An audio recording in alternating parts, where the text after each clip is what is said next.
Hello and welcome. Today we're diving into a very powerful tool for researchers, students, and lifelong learners, Google Scholar. Google Scholar is a freely accessible web search engine that indexes scholarly literature across a wide range of disciplines and formats.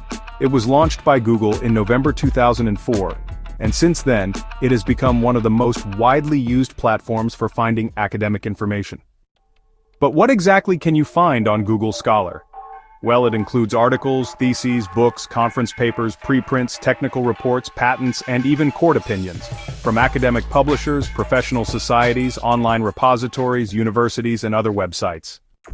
Simply enter your topic or keywords, and Google Scholar will list results sorted by relevance, citations, or date. Each result typically shows the title, author names, publication source, year, and the number of times it has been cited. One of the unique features of Google Scholar is the citation count. When you see a paper listed, you'll also see how many other papers have cited it, which gives you a sense of its impact.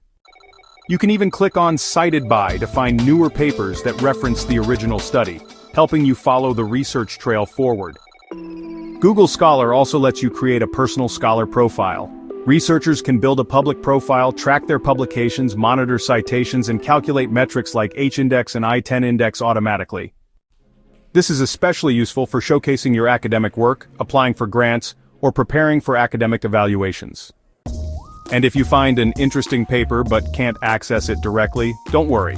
Google Scholar often provides links to free versions like preprints or institutional repository uploads. Look for the PDF links on the right-hand side.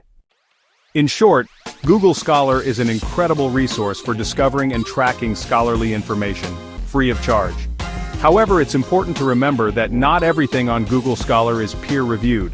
Always double-check the sources and verify the credibility of the publications. That's a quick overview of Google Scholar. If you want to learn how to use it more effectively, like setting up alerts or finding the best sources, be sure to check out our next videos. Thanks for watching, keep learning, keep growing.